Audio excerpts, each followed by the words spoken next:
Bwana Yesu asifiwe. Amen. Asifiwe mara tena. Amen. Tuendelea sasa. Thank you. Bwana Yesu asifiwe. Amen. Leo ujumbe wa leo ni kwamba Mungu hapendi ujanja. Bwana Yesu asifiwe sana. Amen. Mungu hapendi ujanja. Na tutaona watu wengi katika maandiko, na pia nitaweza kupeana mifano ya kuonyesha kwamba Mungu hapendi ujanja. Mungu anapenda wajanja, lakini hapendi ujanja. Ni vile tu Mungu anapenda wenye dhambi, lakini hapendi dhambi. Bwana Yesu asifiwe sana. Kwa hivyo hayo ndiyo maneno ambayo tunaenda kuyaona siku ya leo, na tutaanza katika Mwanzo 27 mstari wa 35. Yakobo akachukua baraka ya ndugu yake Esau kwa ujanja. Bwana Yesu asifiwe sana. Akachukua baraka za ndugu yake kwa ujanja. Huyu mzee alipokuwa mzee akaita kijana yake akamwambia, tafadhali kijana yangu, nataka uende pale polini, ama uende pale mwituni, ama uende ukatafuta mnyama aliyenona, mnyama mzuri, uje uchinje, ufanye ile chakula ninachokipenda kitamu, nile. Baada ya kula niweze kukubariki. Na mama alikuwa pale tu kwa kilio wangamu mkivitu. Bwana siku sana. Amen. Kwa Kiswahili inaitwaje? Kwa korido. Hiyo ni Kizungu ama ni Kiswahili? Hapo. Mnajua mahali kwa mama walikuwa wanakaa kitambo, ukitaka kusikiza maneno ya wazee wakiongea kule sitting room. Bwana anajificha hapo. Kwa Kiswahili inaitwaje? Kwa korido namna hii. Mama akawa anasikia. So mama alipopata habari ile akamwambia kijana yake sawa, ya kwamba akamwambia kijana yake Yakobo ya kwamba alimwambia nani? Alimwambia Esau, alimwambia Yakobo? Wale ambao wanafuatilia story vizuri, nani aliiba baraka ya mwingine? Yakobo aliiba baraka ya nani? Bwana Yesu asifiwe sana. Kwa hiyo mama kwa ujanja wakachukua baraka za Esau. Ni utaelewa ya kwamba Yakobo akajaribu kusema, ai mama, mimi mwili yangu haina manyoya kama ya ndugu yangu. Mama akasema, chinja mbuzi, mahali mzee anapitia mkono kwa sababu haoni, songesha hiyo mbuzi hapo, ili wakaweze kuchukua baraka kwa ujanja. Ndio waliweza kufaulu. Mzee akamuuliza, ai, na mzee alikuwa na shaka, akamuuliza, umepata mawindo namna gani? Haraka namna gani? Akamwambia, Mungu wako aliweza kunitangulia, kwa hivyo nikaweza kupata mawindo kwa haraka. Mzee akasonga, akamwambia, busonga hapa. Mzee akamguza. Akamwambia, hii sauti iko na matata hii. Bwana Yesu asifiwe sana. Akamwambia, hapana, naweza pia ongea kama ndugu yangu. Akamletea, kuja hapa. Akanusia mavazi yake. Kaona mavazi ni ya kijana yake. Kwa sababu hata mavazi alikuwa amebadilishwa. Hali kila kitu ilikuwa calculated kwa ujanja. Bwana Yesu asifiwe sana. Unaweza kuta watu wengi huwa wanachukua vitu kiujanja. Kwa mfano, mtu anachukua biashara kiujanja, mwingine anachukua kanisa, mwingine kiujanja, mwingine anachukua kiti maybe cha upresident kwa ujanja, cha ugavana kwa ujanja. Yaani unaona tu ujanja hapa na pale. Ndio, haya mambo yataonekana kwamba yameweza kufaulu kwa muda, lakini baadaye Mungu huwa anaadhibu wajanja. Mungu hawezi kuacha kabisa atuende free namna hiyo katika ujanja wako. Bwana Yesu asifiwe sana. Kwa hivyo tunaona ya kwamba Yakobo baada ya kupata ile baraka kiujanja, ndugu yake alipokuja, babaka akastuka, akatetemeka, akamuuliza, nani ambaye amekuwa hapa? Kwa sababu nimembariki. Kijana akalia kwa machozi mengi sana. Kijana akalia zaidi kwa sababu baraka yake ilikuwa imechukuliwa. Mama alipoona uchungu ule, akaambia Yakobo, wewe fanya hivi, kimbia kule kwa mjomba yako, kwa sababu sitaki kupoteza watu wawili. Alipofika huko kwa mjomba, kuna Kiswahili huwe inasema janja akampata janjeure, ama inasema pangu kampata panguze. Wanaweza zifiwa sana. Lakini Kiswahili nimeiva.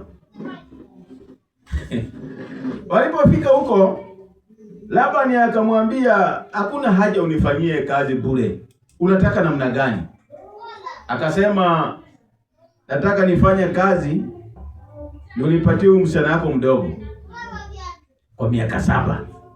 Mzee akasema, afadhali nipatie wewe kuliko nipatie mtu mwingine. Yakobo hakujua ujanja imeanza. Hakujua Labani ni mjanja kumuliko. Bwana Yesu asifiwe sana. Basi jamaa akachapa kazi. Akasema miaka 7 ilionekana kama hakuna kitu. Ilionekana tu kama siku chache. Hata asemi ilionekana miaka michache, anasema ilionekana kama siku chache, kwa sababu ya upendo ambao alikuwa nao. Basi siku ya harusi kawadia, jamaa akamwambia, wewe mimi nimemaliza miaka yangu 7. Akamwambia basi hakuna wasiwasi. Na nafikiri katika nchi hiyo harusi ilikuwa inafanyikanga usiku. Wanafunika mtu usiku, wanakuletea usiku. Nafikiri ndio sababu watu waliangalia maneno wakasema hapana, mtu afunguliwe tu mchana kama watu wanaona. Kwa hivyo asubuhi ilipofika akakuta si yule ambaye alikuwa anatarajia, ni mwingine tofauti. Akamwendea mjomba yake Labani. Akamuuliza mjomba, sikukufanyia kazi miaka 7 kwa msichana yako mdogo, imekuwaje umenipatia mkubwa? Labani maneno yake ilikuwa mingi, akakimbia kwa mila, akachukua mila moja huko, akajificha nayo. Akamwambia, hapa kwetu kuna mila, msichana mdogo hawezi enda kabla ya mkubwa. Akamwambia, lakini usiwe na wasiwasi, mtimizie siku zake, kisha nitakupatia na huyu mwingine, na wewe pia uniahidi utafanya kazi kwa miaka zingine 7. Kwa hivyo jamaa akakubali, pia akaingia kibarua miaka zingine 7. Yaani kumpata yule ambaye alikuwa anataka ilimchukua miaka 14. Haya ndio malipo ya ujanja sasa. Yeye alichukua baraka kwa ujanja, tena ilikuwa tu mchezo wa dakika kidogo. Lakini yeye aliishi akilipia ule ujanja. Biblia inasema kwamba muweni werevu kama nyoka.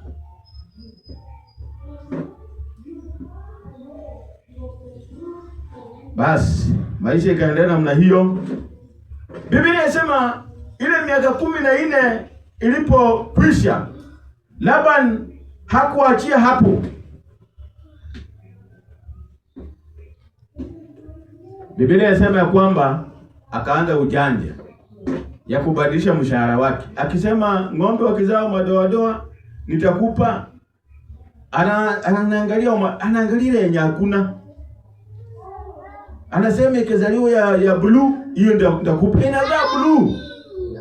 Akisema anaangalia ng'ombe zake anakuta hakuna green.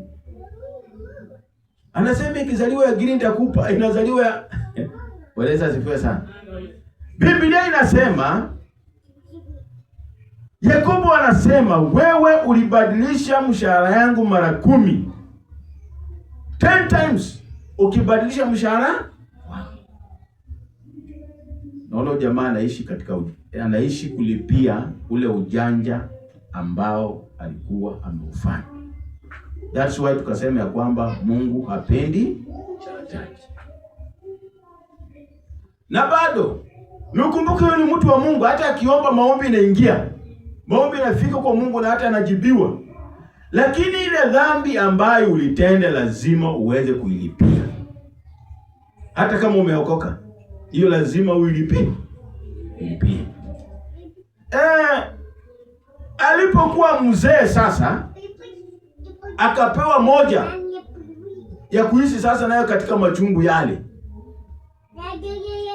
Tulikuwa na mtu mmoja ambaye aliitwa Yusufu.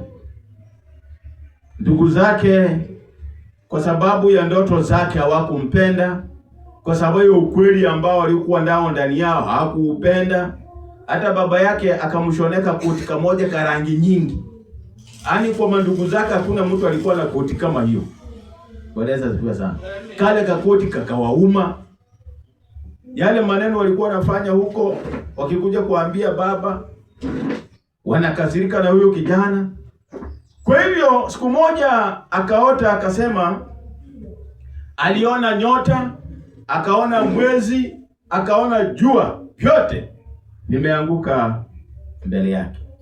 Kwa hivyo ikazidisha ule uchungu ambao ulikuwa ndani ya hao vijana, ama ikatonesha kidonda kwa kumchukia zaidi. Siku moja walipokuwa wameenda malishoni kama kawaida, baba yao akamwambia Yusufu, kuja hapa.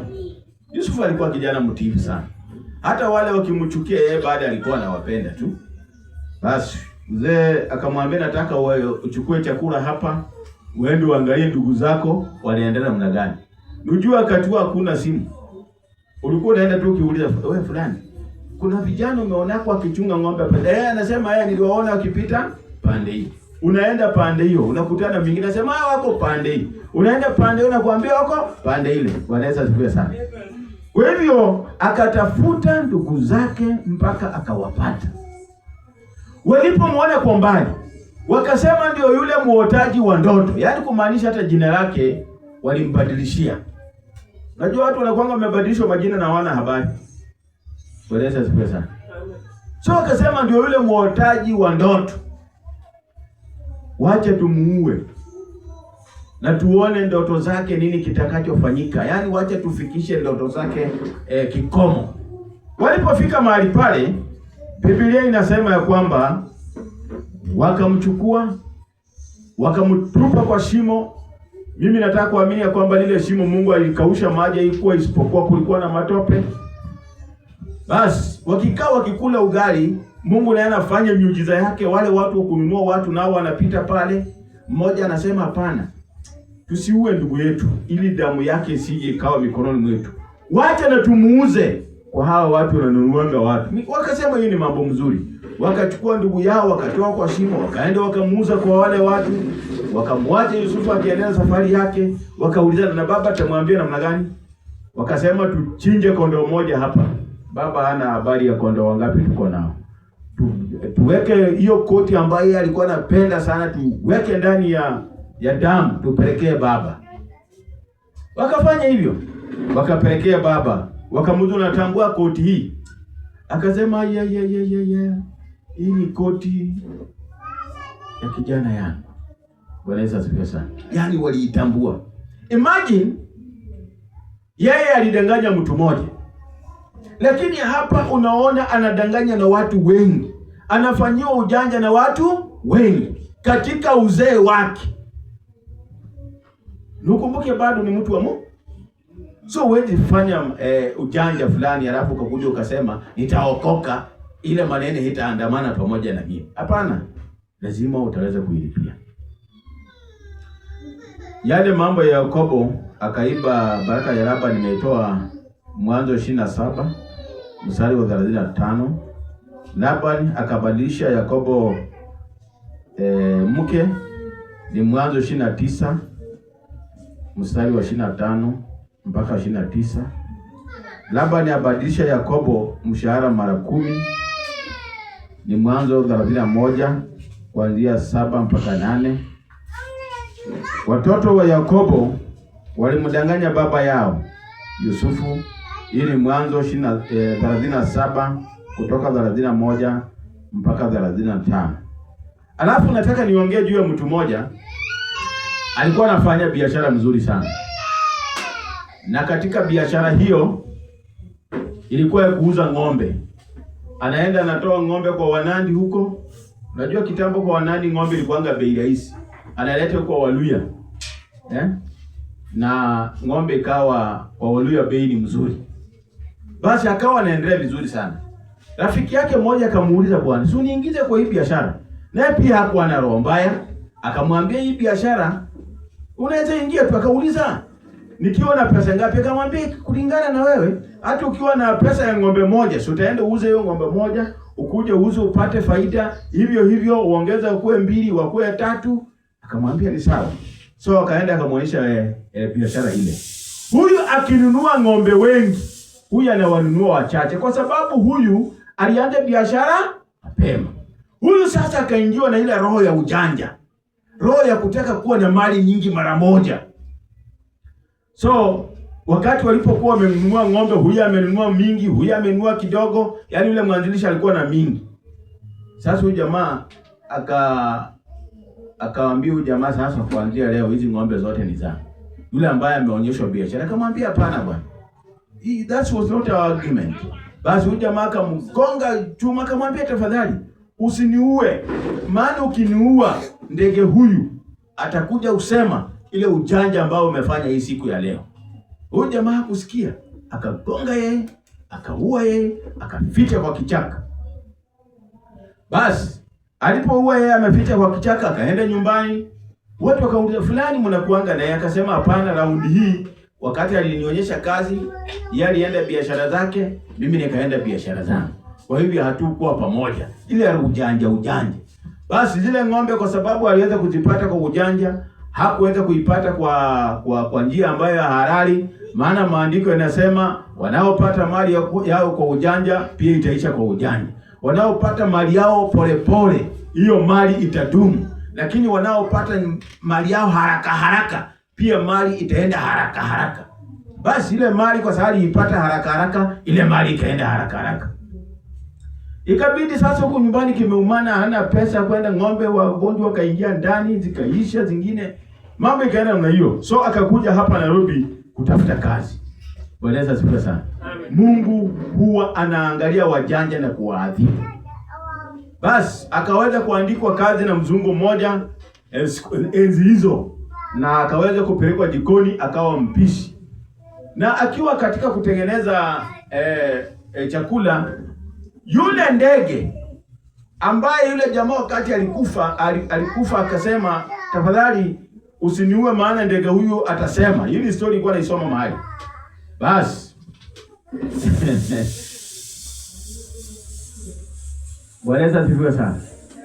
Bwana Yesu asifiwe. Amen. Bwana Yesu asifiwe. Amen. Wakasikia jamaa anacheka jikoni, akacheka sana, akacheka zaidi mpaka watu wakakimbia. Watchman akakimbia, mfanyakazi wa nyumbani akakimbia, yule mnaitangaje, yule akata maua akakimbia, mnamuitanga namna gani huyo? Akakimbia, kiateka akakimbia, wote wakawa mahali pale. Wakamuuliza nini? Akasema, kuna wakati niliua mtu, na huyo mtu alisema hii ndege itasema, na pia ndege yenyewe imekuja kwangu kama imeuawa. Bwana Yesu asifiwe sana. Sasa itasema namna gani? Watu wakakimbia kwa mdosi, wakamwambia yule jamaa umeandika jikoni aliua mtu. Bwana Yesu asifiwe sana. Wakaleta polisi, wakashika jamaa, wakamfungulia mashtaka, akawekwa ndani. Ndege ilisema ama haikusema? Ilisema. Ujanja ilifika mwisho ama haikufika? Kwa hiyo Mungu hapendi ujanja. Bwana Yesu asifiwe sana. Amen. Mungu hapendi ujanja. Mungu hapendi ujanja.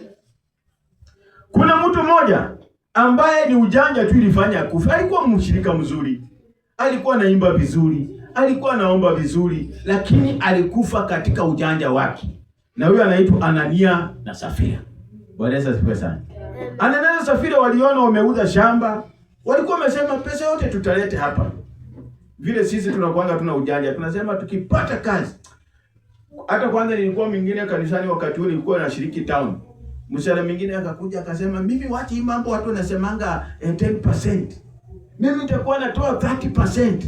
Nikaangalia nikasema huyu anaenjoy watu huyu. Bwana Yesu asifiwe sana. Kama 10 kutoa bwana inakuanga ni gharama, itakuwa hii 30. Bwana Yesu asifiwe sana. Unajua 30 inamaanisha nini? Kama unapata 10,000 utoe ngapi? 3. Wewe unaonaje hiyo maneno? Unajatoa pesa ya nyumba ya kulipa nyumba, hujatoa ya chakula ya mtoto, hujatoa school fees, hujatoa transport. Hiyo mambo ya dhati inakuwa ni ndoto. Wanaweza sifa sana. So Anania na Safira walikuwa kama hao. Wakati walipata pesa wakaingiza ujanja ndani. Na katika ujanja ule, hapo ndio kifo chao kiliweza kupatikana. Wanaweza sifa sana. Kuna mwingine ambaye anaitwa Gehazi alikuwa ni mtu mzuri. Alikuwa chini ya Elisha, alikuwa anakuwa trained jinsi ya kufanya mambo, jinsi ya kutembea katika njia za Mungu. Siku moja kuna mtu mmoja anaitwa Naaman akapatikana na ugonjwa na akakuja pale, mtu wa Mungu akamwambia enda nawa mara 7 na utakuwa sawa. Wakati alikuja na sadaka, hakuachia mtu wa Mungu. Tena akaenda nayo, wakati alipata uponyaji tena ndiye akarudi na sadaka, akasema sasa najua Mungu wako, sasa naweza toa sadaka. Wanaweza zipesa. Amen. Elisha akasema hapana, sadaka yako sitachukua wewe. Sadaka sitafanya nini? Sitachukua. Unajua kwa sababu gani hakuchukua ile sadaka? Kwa sababu mara ya kwanza huyu jamaa alikuja na sadaka. Kwa sababu hakupata uponyaji akarudi nayo. Wakati alipata uponyaji ndiye alikuja nayo. Ilimaanisha kwamba alikuja kulipia ile uponyaji. Na Mungu hakutaka namna hiyo. Kwa hivyo wakati waliondoka, Gehazi akafuata mbio. Gehazi akasema kwa roho, mtu wa Mungu anaacha hii mali yote. Imagine kwa mfano mkuu wa majeshi akikuja hapa na sadaka. Alafu tukatae. Si hata kwa roho wewe unajua tu ni kitu mzuri. Si unajua tu hiyo ni kitu? Gehazi akatoka mbio. Akaenda akasema bwanangu amesema amepata wageni. Kwa hiyo ile sadaka unaweza ngawia kidogo, unipatie mavazi kidogo. So wakampatia na vijana wa kubeba.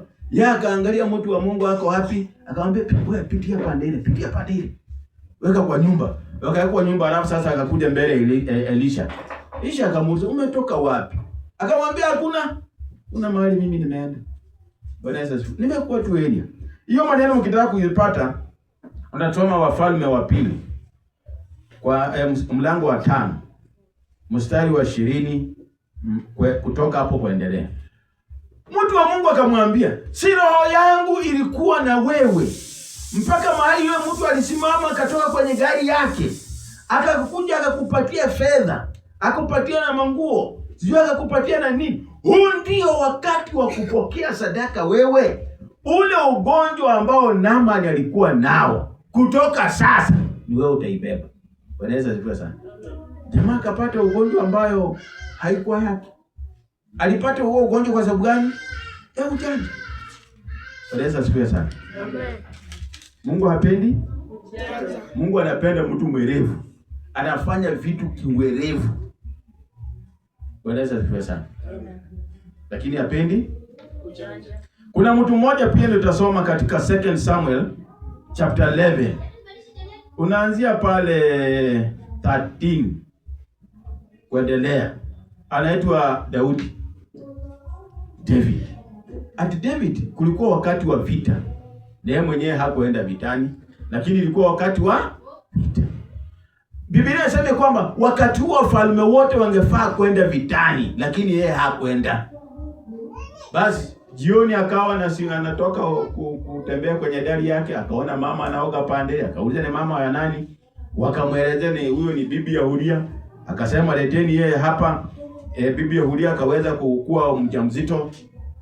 Aliposikia yale maneno, Daudi sasa hapo ndio ujanja yake inaanzia. Akasema Uria akuje kutoka vitani. Uria akaletwa. Akamwambia Uria vita namna gani? Akamweleza mambo yanaenda namna gani? Akamweleza, akamwambia basi kula ushibe, ende utembelee familia yako kwa sababu umetoka safarini. Uria hakwenda nyumbani, alilala tu hapo kwa mlango wa mfalme hapo nje. Asubuhi mfalme akaambia, unajua Uria kwenda kwake. Akamuita Uria akamuuliza, wewe umetoka safari, mbona hukwenda nyumbani kwako? Mfalme akakuwa mkali, kumbe ni ujanja tu. Waleza sikia sana. Anajaribu kuficha ile dhambi ambayo alikuwa ameifanya. Ijapokuwa huyu ni rafiki ya Mungu, lakini analeta ujanja. Basi akaambiwa mfalme akamwambia basi kaa hapa. Akakaa ati jioni mfalme akampa chakula kitamu, akampa mvinyo, akalewa chakari, akamwambia sasa enda nyumbani. Unajua watu wengine wanasemanga mambo nilifanya katika ulevi. Uria alikuwa mlevi, lakini mlevi ambaye alikuwa anafanya mambo yake yaani wacha tuseme janja akampata janja ule. Ujanja wa Uria ilikuwa juu zaidi kuliko wa Daudi. Wanaweza sikia sana. Hakwenda akarara hapo. Na alikuwa mlevi, alikuwa amepewa waini kabisa ile mzito ile wanasemanga ya bei kali. Lakini hakwenda. Sasa mfalme akashindwa, hii dhambi itaificha namna gani? Basi akaandika barua, akapatia Uria, akapelekea mkuu wa majeshi, akamwambia wekeni Uria mahali vita ni vikali, alafu withdraw, yani mrudi nyuma. Uria uwawe katika vita ile. Na Uria akauawa katika vita. Weleza tuwe sana. Mfalme akafikiria amefaulu kuficha dhambi. Mtu wa Mungu akakuja akatembelea Nathan. Akakuja akatembelea Daudi. Akamwambia Daudi akasema akasema katika ufalme huu wako kuna mtu alikuwa na kondoo nyingi na mbuzi na ng'ombe na ngamia, lakini kuna mmoja tu alikuwa na kondoo kamoja. Yule wa kondoo wengi wageni waliweza kumtembelea, lakini akaenda akachukua kale kondoo kamoja akachinja. Mfalme akasema huyu hafai kuishi. Huyu hafai kuishi huyo. Wanaweza ziwe sana. Amen. Na pia akamwambia ama mtu wa Mungu akamwambia huyo mtu ambaye hafai kuishi ni wewe. Bwana wewe Mungu alimekubariki. Uko na wake wengi. Na hata ungetaka zaidi bado Mungu angekuongeza. Ukisoma hapo utapata hii maneno nimesema. Lakini unaenda kuchukua mke wa Uria, unaua Uria. Jambo hili ni mbaya sana machoni pa Mungu. Lakini sasa hautakufa, Mungu amekusamehe. Lakini kuna mambo ambayo haitaondoka nyumbani mwako. Upanga hautaondoka nyumbani mwako. Mtoto yule atakayezaliwa hataishi. Na Mungu atachukua wake zako mchana na kupatia jirani. Wanaweza asifiwe sana. Sasa Daudi ni maneno gani alienda kujiletea juu ya ujanja? Wanaweza asifiwe sana. Mungu huwa anaadhibu semeni wajanja. Ukisoma Zaburi 51 mstari wa 12, hiyo kitabu cha Zaburi ndio inasemekana hapo ndio Daudi alikuwa na tubu yale makosa ama ile dhambi ambayo alikuwa amefanya wakati wa Bathsheba. But nataka kuisoma tu moja.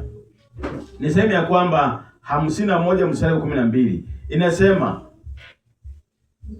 Daudi akalia na kusema, Mungu nirudishie furaha ya wokovu wangu. Bwana Yesu asifiwe sana. Daudi analia, anaona ile barabara ambayo amepitia, ijapokuwa ako karibu na Mungu, ijapokuwa anatembea karibu na Mungu, ijapokuwa ako katika uwepo wa Mungu, hana furaha. Kasema Mungu nisamehe. Nimefanya madhambi mengi. Nimepitiliza. Nimetembea kwa njia isiyofaa. Baba naomba ukaweze kunisamehe. Baba naomba ukaweze kunirudisha na uliweze kunirudishia furaha ya wokovu wangu.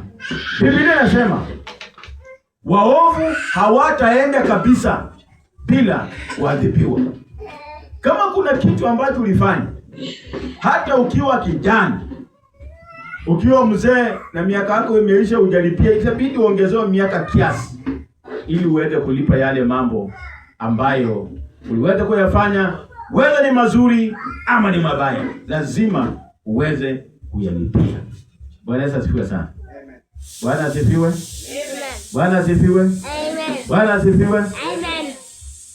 Mambo yote ambayo tunayafanya, whether ni mazuri ama ni mabaya, lazima tutalipia.